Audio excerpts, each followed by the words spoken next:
अस्सलामुअलैकुम। So guys, आज की वीडियो आ चुकी है फाइनली। इसमें जितने भी एमसीक्यूज़ शेयर करूँगा वो 100% कंफर्म है। और इसके अलावा कुछ शेयर करने से पहले कुछ आप लोगों को पॉइंट जो हैं वो आपके डिस्कस कर दूँ। ये एमसीक्यूज़ जितने भी हैं मैंने सब कुछ सॉल्व किए हैं। इसमें कोई मे भी शायद मैंने जो है वो काफ़ी तेज़ी के साथ जो है वो सॉल्व किए हैं, तो कोई एमसीक्यूज़ हो सकता है गलत हो तो चेक कर लीजिएगा। सही है। और ये एमसीक्यूज़ बिल्कुल कंफर्म है। जो एमसीक्यूज़ कंफर्म नहीं थे मैंने इसमें ऐड नहीं किए। इंग्लिश के मेरे पास एमसीक्यूज़ नहीं आए, कंप्यूटर के नहीं आए, केमिस्ट्री के आए थे वो मैंने आपको शो कर दिए। इसके अलावा फिजिक्स और मैथ के आ चुके हैं, वो सॉल्यूशन के साथ आपको शो कर रहा हूँ। और आप लोगों को ये भी बता दूं कि जितना भी ओवरऑल अभी तक टेस्ट आया है, अभी तक यही मालूमात पड़ी है कि टेस्ट इजी था, एवरेज था, और आपके पास स्किप का ऑप्शन भी अवेलेबल था। आप जो है वो अपना ऑप्शन चेंज भी कर सकते थे। सही है।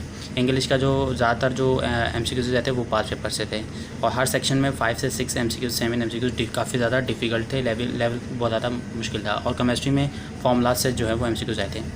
लास्ट पॉइंट जो कि काफ़ी इंपॉर्टेंट है, तमाम बच्चों के एमसीक्यूज़ जो हैं वो चेंज थे, याद रखिएगा। सही है। किसी का हाफ़ पेपर चेंज था, किसी का कंप्लीट चेंज था, किसी का बहुत इजी था, किसी का काफ़ी डिफ़िकल्ट था। सो अब इन चीज़ों को जहन में रख के जो है वो आप अपना पेपर जो है वो जब सॉल्व करने जाएँ तो इन चीज़ों को जहन में रखिएगा। सबसे पहले हमारे पास जो फिजिक्स का हम डिस्कस कर रहे हैं, इसमें हमारे पास ऑप्शन आया था जो कि मुझे मिला, the reciprocal of focal length इस इसका ऑप्शन जो बेस्ट आंसर है वो डायोप्टर है। अच्छा, ये magnification of a magnifying glass is 6, what is focal length. सही है। मैग्नीफाइंग ग्लास की बात की जा रही हो ना, तो ये फॉर्मूला लगाते हैं मैग्नीफिकेशन इक्वल टू 250/f। सो जब आप ये अप्लाई करोगे तो एफ जो है आपका इधर चला गया, एम 250 से डिवाइड हो जाएगा, तो एफ़ का आंसर आ जाएगा 41.7 mm। तो इसमें कोई मुश्किल हो तो बता दीजिएगा। ऐसा unit of coefficient of viscosity ये निकाल लीजिएगा। सही है। एक्सेलरेशन एंड वेलोसिटी आर क्या है, ये वेक्टर्स हैं, स्केलर्स हैं, क्या है। सही है। The ratio of G and gravity and gravitational constant gives. अब इस तरह कैसे निकालोगे, जी की वैल्यू लिख दोगे, बहुत ही आसान एमसीक्यूज़ आया ही वाला तो, और ग्रेविटेशनल कांस्टेंट की वैल्यू लिख दोगे, डिवाइड कराओगे तो 1.47 exp11 आ जाएगा। सही है। इन मोमेंट एंड टॉर्क इस moment and torque are same. ये भी यहाँ पर पूछा गया, ये एक तरह से रीज़न कह सकता हूँ कि क्या मोमेंट और टॉर्क सेम है। सही। इसका आंसर आपको खुद सोच कर देना होगा कि क्या आंसर होगा इसका। ऑप्शंस तो होंगे, लेकिन क्या आप मुझे कमेंट करके बताइएगा मोमेंट और टॉर्क सेम है या नहीं। अच्छा, ये लिमिट, मैथ का पोर्शन शुरू हो गया। मैथ में लिमिट वाले क्वेश्चन से आया था MCQs. Limit x tends to 0 x³ + x² + 2 divide by x³ + 1। तो ये x³ मैंने कॉमन ले लिया, इसका आंसर जो है वो 1 आ गया। किस तरह से आया, जिन स्टूडेंट्स ने शुरू से मेरी वीडियोस अगर वो देख रहे होंगे तो 100% उन्हें समझ में आ गया होगा। सही है। तो मैंने सॉल्यूशन शो किया हुआ है, ना समझ आए सॉल्यूशन देखिएगा, फिर भी समझना है तो कमेंट कीजिएगा। इंटीग्रेशन का क्वेश्चन है, इंटीग्रेट किया y² - 3y + 2 find dy/dx। y² का डेरिवेटिव होता है 2y, dy/dx -3y का डेरिवेटिव क्या होगा -3y 3 dy/dx, और 2 का 0 होता है डेरिवेटिव, और इक्वल्स टू 0 हो जाएगा। यहाँ पे इक्वल्स टू 0 दिया हुआ है। सही है। मैं लिख देता हूँ इक्वल्स टू 0। सो इसको मैं सिंप्लीफाई करूँगा, 2y - 3, यानी ये dy/dx कॉमन ले लिया तो ये बना। और अच्छा स्टूडेंट्स, ये यहाँ पे कन्फ्यूजन है, यहाँ 0 नहीं होगा, यहाँ 1 होगा। सही है। सॉरी, यहाँ 1 होगा तो 1 से वहाँ जाके डिवाइड हो जाएगा। ये देख लीजिएगा 1 है या 0 है। अगर 0 है तो फिर आंसर 0 आएगा कंप्लीट। अगर आप 1 हुआ तो फिर आंसर यही आएगा जो मैंने शो किया हुआ है। अगेन सुन लें, अगर आंसर यहाँ पे राइट साइड जो है अगर आपकी 0 हुई तो आपका आंसर भी 0 आएगा। अगर आपकी राइट साइड जो है वो 1 हुई, 1 के इक्वल हुई, तो फिर आपका आंसर ये वाला आएगा जो मैंने शो किया हुआ है। सही है। सो नेक्स्ट एमसीक्यूज़ की तरफ चलते हैं। ये है how many numbers are between 256 and 789 are divisible by 7। सबसे पहले 256 से स्टार्ट हो रही है ना सीक्वेंस, तो देखना शुरू करो कि कौन सा वो पहला नंबर जो 7 से डिविजिबल हो सकता है। तो 256 7 से डिविजिबल नहीं हो सकता, 257 नहीं हो सकता, 258 नहीं हो सकता, 259 मुझे वो पहला नंबर मिल गया जो हो सकता है, तो 259 लिखा। आगे 266 होगा, दैट्स ही। सही है।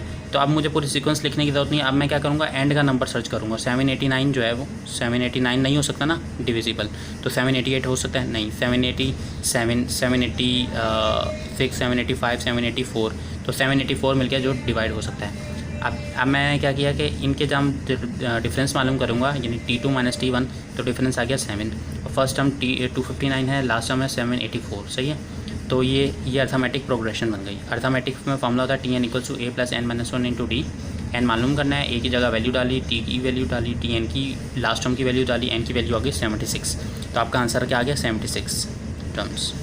और इसका मैंने कैलकुलेटर के थ्रू भी सॉल्व करना सिखाया था, कैलकुलेटर की ट्रिक्स में। तो बच्चों को अगर इस तरह से कंप्लीट सॉल्व नहीं करना, कैलकुलेटर से सॉल्व करना है, तो कैलकुलेटर की ट्रिक वहाँ पर कैलकुलेटर की वीडियो में जाकर देख लो तो आपको फ़ायदा हो जाएगा। अच्छा, वर्क वाला मैंने यहाँ लिखा हुआ है, वर्क वाला जो पास पेपर में एक MCQ आता है वर्क वाला, ये फाइंड द वर्क, मैथ में एक वेक्टर वाले चैप्टर से वर्क का MCQ आता है, बहुत ज़्यादा पास पेपर्स में आया हुआ है, वो वाला MCQ है, सही है। वो यहाँ पर डिस्प्ले नहीं किया, मैंने लिखा नहीं है। 1 + ओमेगा स्क्वायर का होल स्क्वायर, 1 + ओमेगा का स्क्वायर होता है 0, और 0 का स्क्वायर 0 ही आएगा, सही है। Equation of tangent and point, ये भी पास पेपर से आया हुआ है 3,1। मैंने इसकी शॉर्ट ट्रिक भी बताई हुई थी। आपने ऑप्शंस में ये वाला पॉइंट पुट करना होगा, जिस ऑप्शंस की left hand side equal to right hand side हो जाएगी, वो आपका आंसर होगा। तो ये पास पेपर से आया हुआ था, तो पास पेपर में इसका आंसर ये भी है, और वहीं से मैंने आंसर ये उठाकर यहाँ लिख दिया। आयोटा की पावर 18 प्लस आयोटा की पावर 32 माइनस आयोटा की पावर 37 इक्वल्स टू क्या होगा। तो ये मैंने यहाँ पे कुछ सॉल्व किया, अगर ये ना समझ आए तो बताइएगा। तो यह आयोटा आंसर इसका आएगा आयोटा, सही है। लास्ट मेरे पास MCQ आया हुआ था, इन अ GP the second term and the fifth term is 6 and 48, find and 10 term था। थोड़ा ना ये जल्दी में काम किया, तो थोड़ा काफ़ी ज़्यादा जो है ना, मैंने इतना अच्छे से काम नहीं किया, सो ताकि आप लोगों को जो जल्द से जल्द जो है वीडियो मिल जाए, इस वजह से थोड़ा जल्दी किए। तो ये सेकंड टर्म डी है 6, फिफ्थ टर्म डी है 48, T5 डिवाइड बाई T2 करूँगा। इसकी वजह यह है कि A कैंसिल हो जाएगा, और ये R की पावर 4 हो गई, और नीचे क्या हो गया R।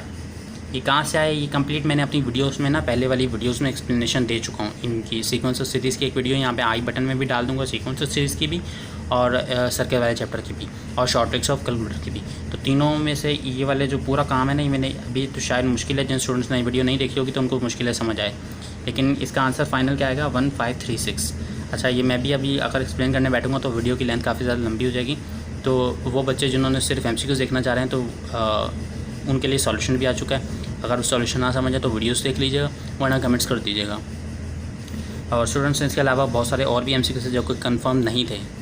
अब कंफर्म इस सूरत में, क्योंकि ये 2 से 3 स्टूडेंट्स से मैंने कंफर्म किया है, और मल्टीपल और स्टूडेंट्स ने भी मुझे यही MCQs दिए, तो फिर देन जो है वो आप तक लेकर आए हूँ। कंप्यूटर के अभी तक मेरे पास नहीं आया, बात चल रही है स्टूडेंट्स से, तो और कुछ और स्टूडेंट्स हैं, उनसे भी बात चली है। अगर आ जाते हैं तो आप लोगों तक पहुँचा दूँगा। इसके अलावा इसकी PDF फाइल भी मैं अपलोड कर देता हूँ, सही है, लिंक दे देता हूँ, और ग्रुप पर भी जो है वो लिंक दे दूँगा। और सेकंड ये कि अगेन अपना माइंड ये सेट कर लें कि मुश्किल है ये MCQs आएँ। अगर आप भी चाहें तो मे भी शायद आ सकते हैं, अब इसमें कुछ कहना मुश्किल हो जाएगा, क्योंकि तमाम बच्चों के जो MCQs हैं वो डिफरेंट आ रहे हैं, यानी पेपर्स डिफरेंट आ रहे हैं, तो मे भी शायद यही रिपीट हो MCQs। तो आज रात तक इंशाल्लाह पता चल जाएगा, और आज रात तक मैं आपको कंप्लीट इन्फॉर्मेशन प्रोवाइड कर दूंगा related to your ECAT test के।